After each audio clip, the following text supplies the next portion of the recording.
E seja muito bem-vindo, este é o programa Blix, começando pelo canal da gente, Canal 15, eu sou Fernando Prado e essa semana vamos falar aí de real e virtual. Você sabe a diferença do que é realidade e do que é virtualidade?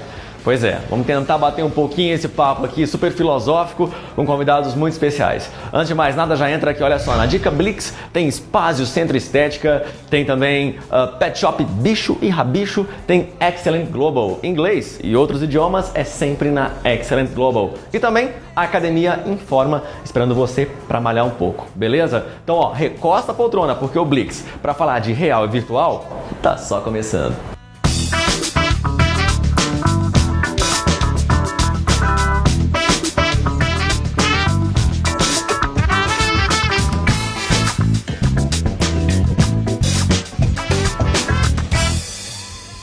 E começando o programa Blix aqui no canal da gente, essa semana vamos falar de um assunto muito interessante que eu tenho certeza que interessa muitos de vocês em casa, que é real e virtual. Você já se pegou nessa bagunça, já não sabia onde é que tá, se tá numa realidade, se tá numa virtualidade, até que ponto que esse namoro virou virtual, virou real, e esse emprego, que é isso? Agora eu trabalho em casa, eu trabalho no computador, eu trabalho aonde? Como é que é isso? Bom, por isso mesmo que eu trouxe meu convidado, mostra aqui, eu tenho o psicólogo Jorge Pfeiffer.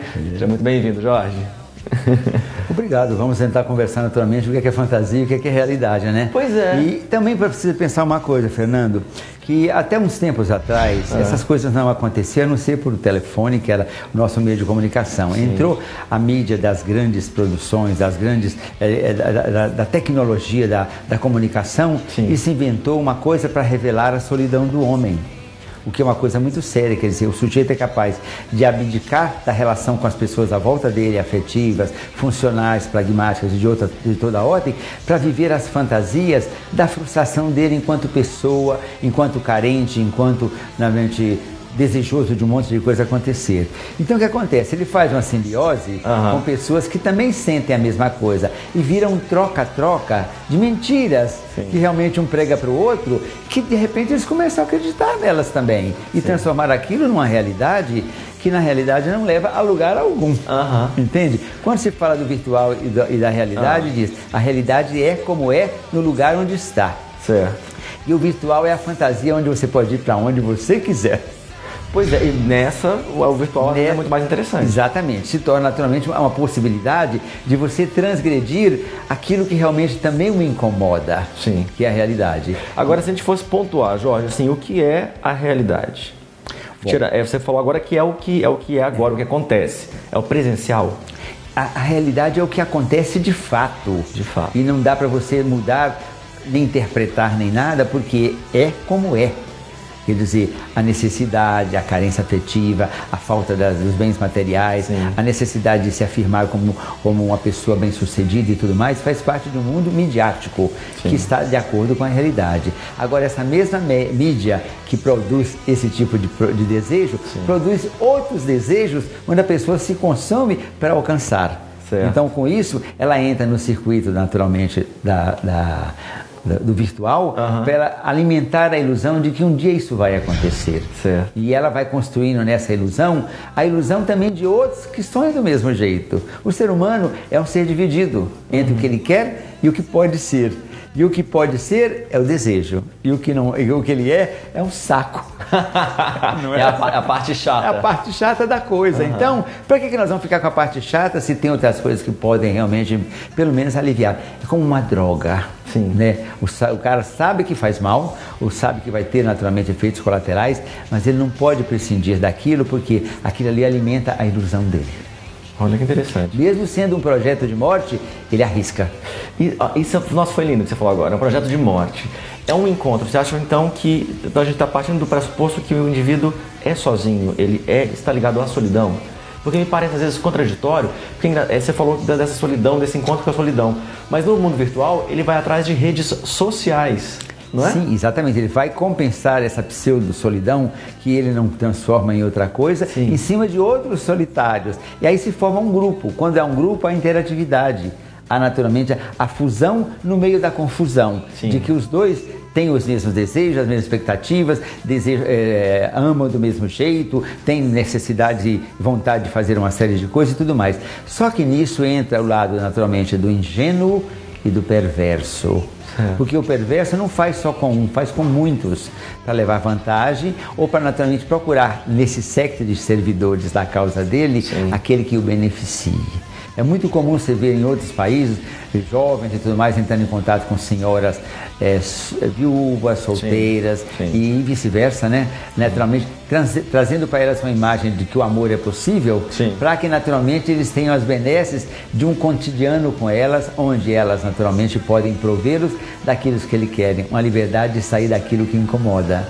E na medida que eles são pobres ou são incapazes de lutar, eles conseguem essas benesses através da sedução. E do contar naturalmente, você é a pessoa perfeita, você é inteligente. Tudo aquilo que ela não ouve dentro de casa do seu marido, ela ouve do pseudo-amante ou pseudo-namorado, que ela nem conhece, a não ser pela comunicação. Porque me parece que o lado virtual é um lado do prazer. O hedonismo, porque você tem o prazer 24 horas no que é virtual, né? Como você falou, o dia a dia é muito chato, às vezes, na verdade. Mas na internet, ou no telefone, ou no celular, ou aonde quer que esse mundo virtual se efetue, né? Eu só procuro o que eu gosto. Então, é a busca do prazer mesmo e a tentativa de superação daquilo que é realidade que ele e é intolerável para ele. Então, é uma forma de compensação daquilo que o frustra. E ele faz essa recorrência e se torna de repente um hábito, um vício, por quê? Porque ele não tem mais coragem, à medida que ele recebeu tantas benesses e tantas ilusões, de enfrentar uma realidade que pode ser modificada. Então ele se isola.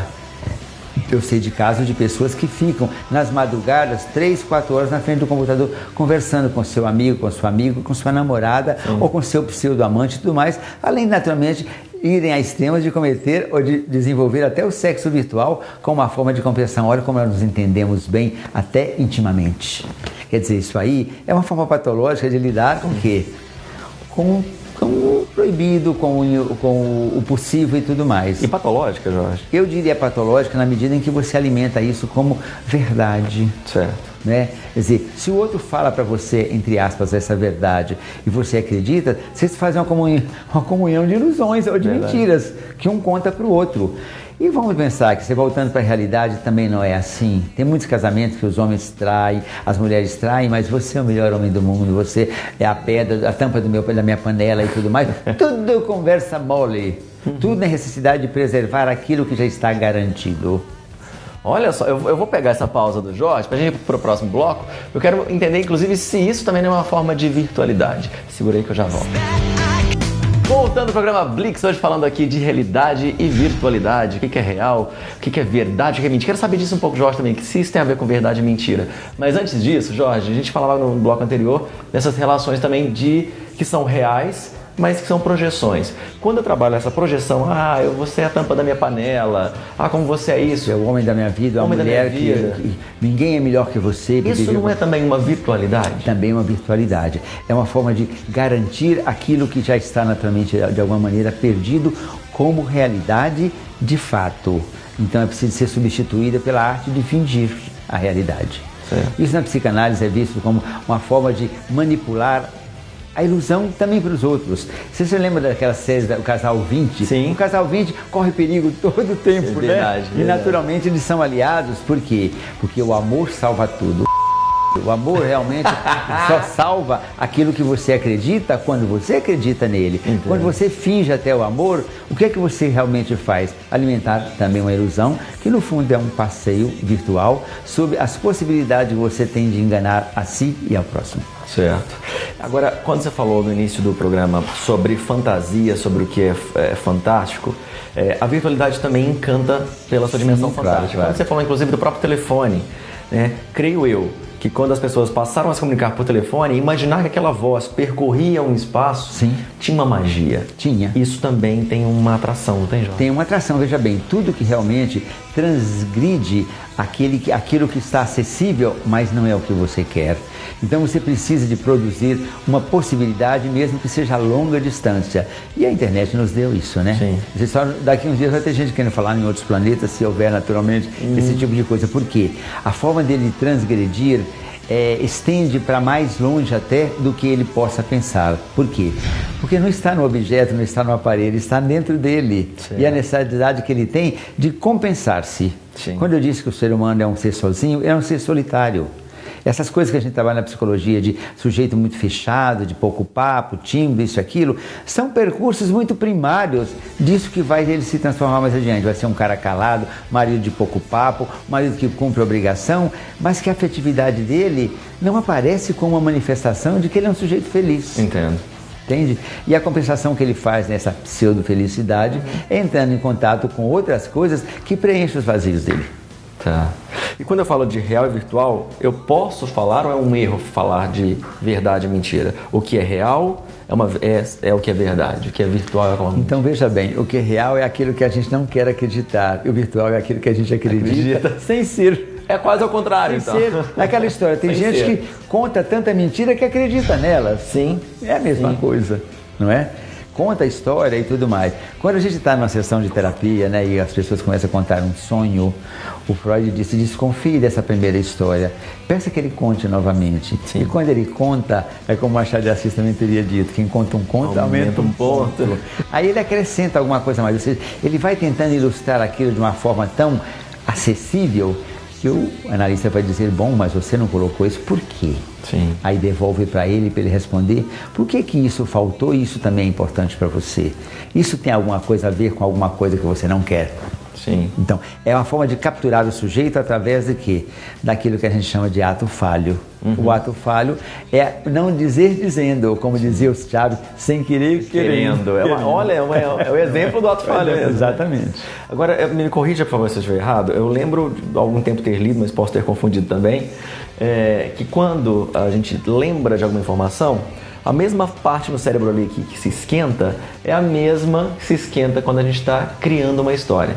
Sem dúvida. Isso me deixou muito aturdido, porque eu pensei, nossa, então o mesmo lugar onde você está recordando uma memória, que é de uma certa forma algo virtual, né? Sim. Também você está inventando uma história. Isso. Que tem a ver com essa virtualidade. Quer dizer, o que é lembrança, o que é uma lembrança memória, o que é uma criação, está muito confuso. Então, não, está confuso, mas na medida que você se propõe a contar, certo, você coloca naturalmente as partes da sua realidade que você já tem registrado no seu inconsciente. Sim. E as partes da sua fantasia para melhorar o clima, para excitar, para ter curiosidades e tudo mais. Os grandes escritores fazem isso muito bem, sobretudo esses modernos que promovem sempre o suspense. Sim. Em cima do próximo capítulo e da próxima página. Eles praticamente se treinam para produzir no sujeito o desejo. Certo. Entende? Como é que você interpreta essas gerações, né? As gerações, o pessoal um pouco mais velho não pegou esse boom tecnológico como nós temos hoje. Hoje realmente é um absurdo. Com o celular você fala realmente no mundo inteiro mesmo. Certo. E troca arquivos e tudo mais, né? E o pessoal mais jovem, isso já é muito básico para eles. Essa geração também, como é que você interpreta isso, esse choque de gerações, quando a gente fala de real e virtual? Então veja bem, nós com mais idade, é claro, não aprendemos porque também não tínhamos esse recurso. Tudo era na leitura, sim, na informação e na decoreba e nisso e naquilo. Isso para mim era um aprendizado da cultura. Certo. Hoje em dia os jovens nem leem. Tudo está respondido para eles automaticamente numa máquina. Então ele não internaliza o conhecimento que realmente vai garantir para ele, pela vida fora, quando ele for naturalmente passar por algumas adversidades e viver a experiência do que eu já passei por isso. Sim. Ele não terá essa memória recorrente em cima, naturalmente, de uma coisa que ele não viveu. E nós temos. Sim. Nós temos a mania de querer dar orientação e conselho para os nossos filhos a partir da nossa experiência. Ele diz, mas isso é do teu tempo, hoje não existe mais. Só que quando acontece uma tragédia, uma dificuldade, eles correm para a gente.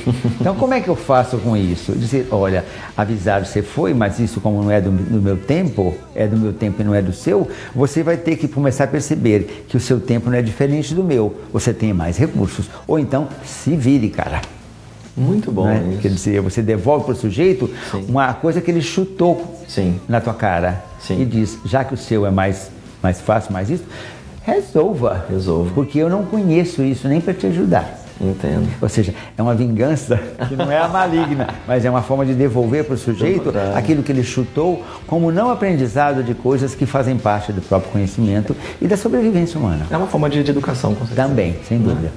E Jorge, para a gente fechar um pouco esse papo, é um papo enorme, já quero que o Jorge venha mais vezes, inclusive faz tempo que você não vem, inclusive, até um ano pelo menos que eu não venho aqui.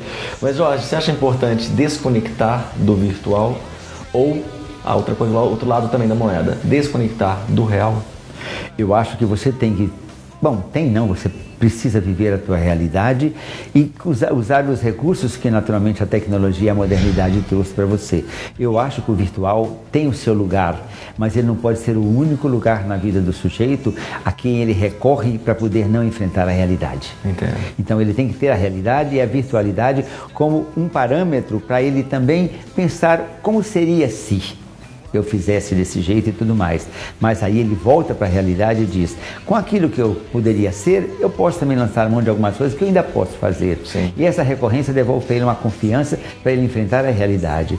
Fora disso, ele vai estar sempre um cara alienado ou alijado desse compromisso que não é com o mundo, só é com ele mesmo. Entendo. Porque quanto mais ele desaprende, pior ele fica. Claro. Não é? Jorge, para quem tá em casa quer continuar esse papo com você, quer Estamos aí, Fernando, a hora que possa. É? Viu? Então, Que você queira, a gente volta e vamos falar de outras coisas muito mais, digamos, mais perversas, mais danadas, ligadas à questão virtual. Iba, gosto muito. Sexo principalmente, fantasias, poder, essas coisas todas que estão lá e que as pessoas de alguma maneira, como precisam, ou estão muito carentes, ou estão muito necessárias de preencher isso, dividem com o bandido. É verdade. E aí que fica a coisa mais perigosa. Coisa fica complicada. Bom, os dados do Jorge estão na tela, então, Jorge, obrigado mais uma vez. Obrigado você, Fernando. E você que está em casa vai ficar agora com um vídeo que mostra um pouquinho disso, como se desconectar da realidade e da virtualidade. Dá uma olhada.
Programa Blix continuando, essa semana falando aqui sobre real e virtual. Agora tenho mais um convidado, mostra aqui, eu tenho o Cláudio Oliveira, que é artista e filósofo, ou artista barra filósofo, ou artista hífen filósofo. É um virtual. É um virtual, né? Isso. Cláudio, eu quero só a sua opinião também. O que é a realidade? Fernando, dentro dessa pergunta, o que é a realidade, a gente tem que pensar quem pergunta. Certo. Quem é que está perguntando? É um sujeito. Esse sujeito, ele pergunta de onde? A partir da experiência dos seus sentidos. Então, o que eu poderia chamar de realidade seria tudo aquilo que está vinculado à experiência dos sentidos dele. Certo. Mas o que acontece? Só que dentro dessa, o que é a realidade, existem outros parâmetros que a gente chama de possibilidades, certo? Isso que a gente chama de possibilidades é o que nós vamos denominar de virtual. Certo. Então, o que acontece? Como que eu pensaria essa relação de realidade e virtual? Seria pensar o seguinte, que existe uma relação para essa pessoa que está perguntando, que ela está dentro, a partir dessa relação da experiência do sentido, é pensar na relação, na supressão ou na ampliação da noção de tempo e na noção de espaço. Entendo. É aí onde é que nós vamos começar a pensar essa relação de virtual. O que acontece? Nós temos uma tradição que é o seguinte, que costumamos polarizar essa relação de real e de virtual. Certo. Né? Ou de real, de fantasia e de realidade, de corpo e alma, de mundo espiritual e mundo carnal. Existe essa relação. Certo. Só que o que acontece? O que a gente tem que pensar, assim, pelo menos na minha opinião, é que isso que a gente chama de real já é uma própria construção de possibilidades. Correto. Entende assim? Porque se você pensar uma relação, um real anterior à nossa própria experiência, ou real, ou algo que acontece após a experiência, certo. Isso aí nós estaríamos numa tradição assim meio uma tradição mais antiga um pouco, sabe? Então o que nós podemos pensar é o seguinte, que dentro do real existe as várias possibilidades. Então nós pensamos na questão de passado, presente e futuro. No que a gente chama de virtual, o virtual ele existe, o passado ele existe no virtual, ou seja, antes de uma determinada coisa ocorrer, antes dela acontecer, ela já está no virtual. Desculpa. Não, o virtual sempre existe. O virtual sempre existiu. Sempre existiu. Nesse aspecto. Pegamos uma questão. Costumamos falar o seguinte, que o virtual, quando a gente fala em mundo virtual, a gente costuma atribuir à internet. O que acontece? A internet, na verdade, ela é nada mais, nada menos que uma ferramenta, uma atualização, ou seja, uma presentificação que eu vou acontecer, o que eu chamo de virtual. Mas o meu virtual, ele está anterior eu ligar o computador. Um exemplo que é muito claro, assim. Quando eu vou com o meu dedo indicador ligar o computador, é o que eu vou chamar da dobradura do tempo. O que eu estou fazendo aqui? O que está naquele momento ali, quando eu estou apertando o dedo no computador? Está toda uma história quando o homem começou a comunicar, como o processo de construção da energia, da fundamentação da energia. Naquele momento que eu aperto ali, existe. Então, existe uma relação atual que ela traz totalmente uma relação do passado, do presente e do futuro, que é quântico. É quântico, é bem quântico mesmo, essa relação. Então, assim, o que a gente pode pensar nessa questão, se for pegar uma questão da internet? Certo. A internet, ela vem assim, pensar nessa questão do virtual, ela vem ampliar essa noção de multiplicidade. Certo. Ela vem acarretar certos problemas éticos que tem de comportamento do ser humano. Mas essa multiplicidade ela ainda está presente na internet. Ou seja, no campo virtual, ela não cabe essa relação de bem nem de mal. O que está presente são possibilidades. Possibilidades que elas podem ocorrer, atualizar ou não. Certo. Então, o que acontece? Quando você pensa essa questão, quando você traz essa noção de virtual para a nossa realidade, o que você está trazendo? São 3 fatores que é interessante assim, que eu acho que de uma forma didática a gente pode pensar. Certo. Primeiro, você estar colocando em questionamento a sua relação, o seu desejo de verdade. Tá. Entende? Assim, É o primeiro ponto. É o primeiro ponto. Tá. O segundo ponto, ele implica em que ele vai fazer o seguinte: você tem o desejo de verdade, então ele vai colocar em questão a relação do significante, daquela pessoa a supremacia do significante. O que significa isso? Aquele ser que denomina, que dá nome às coisas, que fecha o mundo em determinada situação. Esse é um problema que vai acontecer. Correto. A terceira possibilidade é o que acontece? É esse mundo aberto que o ser humano ele pode explorar. Isso aí é uma das questões que nessa real e virtual é o que a gente pode, que eu dentro do seu dentro da sua pergunta, é o que eu consigo pensar. Legal. Que na verdade que realidade ela já é uma imbricação, está tudo junto, o virtual. Ou seja, a realidade ela já propõe o virtual. Se fosse para me traduzir essa relação de virtual, eu daria o nome de deslocamento. Tá. É um deslocamento que eu vou proporcionar. Ou seja, hoje eu te vejo você sentado nessa cadeira, mas só que dentro dessa cadeira, a forma que eu observo você, ela não é só o Fernando Prado que está aqui. Sim. É o artista, é o diretor, Entendi. é o filho da sua mãe, que tudo que está junto. Então é isso que acontece, que na questão ética, assim, que eu acho que o virtual ele vem contribuir. Bom demais. Bom, os dados do Cláudio também estão na tela para você continuar esse papo com ele.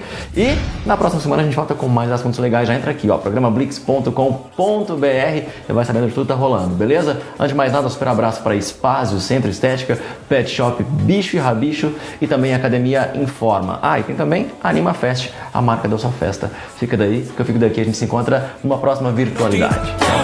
Se quel che fatto è fatto io però chiedo scusa, regala il mio sorriso io ti porgo una rosa, su questa amicizia nuova pace si osa, perché so come sono infatti chiedo perdono. Se quel che fatto è fatto io però chiedo scusa, regala